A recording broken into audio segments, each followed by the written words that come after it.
कोशिका है।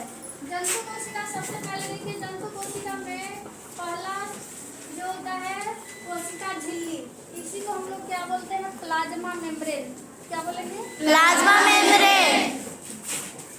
इसमें देखिए, और यही जो है कोशिका झिल्ली प्लांट सेल में या पादप कोशिका, क्या बोलेंगे? पादप कोशिका। पादप कोशिका में कोशिका झिल्ली के जगह पर कोशिका भित्ति रहता है। क्या रहता है? कोशिका भित्ति। कोशिका भित्ति। जंतु कोशिका में कोशिका झिल्ली और पादप कोशिका में कोशिका भित्ति। एक अंतर समझ में आ गया? दूसरा केंद्रक, इसमें भी जंतु कोशिका में भी और पादप कोशिका में भी केंद्रक पाया जाता है। केंद्रक में देखिए, केंद्रक में डीएनए इसमें भी और केंद्रक में डीएनए इसमें भी। केंद्रक के अंदर डीएनए दोनों में पाया जाता है। आगे समझ में? अब देखिए,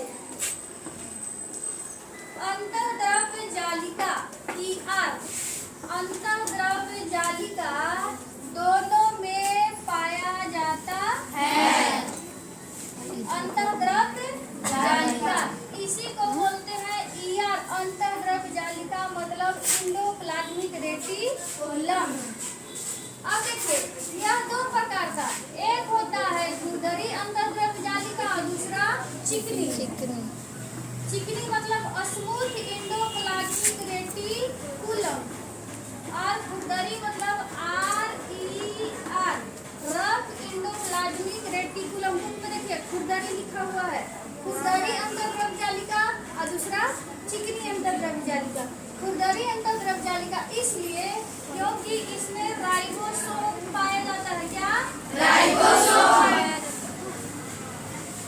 राइबोसोम, राइबोसोम से क्या होता है?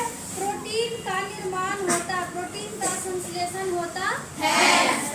देखिए, उसी तरह से इसमें भी वैसे ही पाया जाता है, प्लांट सेल में भी सेम पाया जाता है। अब देखिए, इसमें पाया जाता है माइटोकॉन्ड्रिया। क्या पाया जाता है? माइटोकॉन्ड्रिया।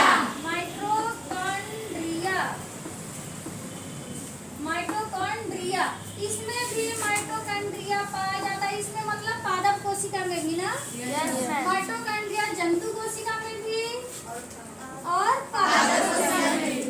देखिए, गोल्जी उपकरण, गोल्जी उपकरण दोनों में पाया जाता है। गोल्जी बॉडी या गोल्जी उपकरण दोनों में पाया जाता है। अंतर याद करते चलिए ना, गोल्जी उपकरण गोल्जी बॉडी दोनों में पाया जाता है, पादप कोशिका में भी और जंतु कोशिका में भी। अब देखिए, गोल्जी उपकरण से ही लाइसोसोम का निर्माण होता है। किसका? लाइसोसोम। लाइसोसोम का। लाइसोसोम को बोलते हैं क्या? आत्मघाती थैली।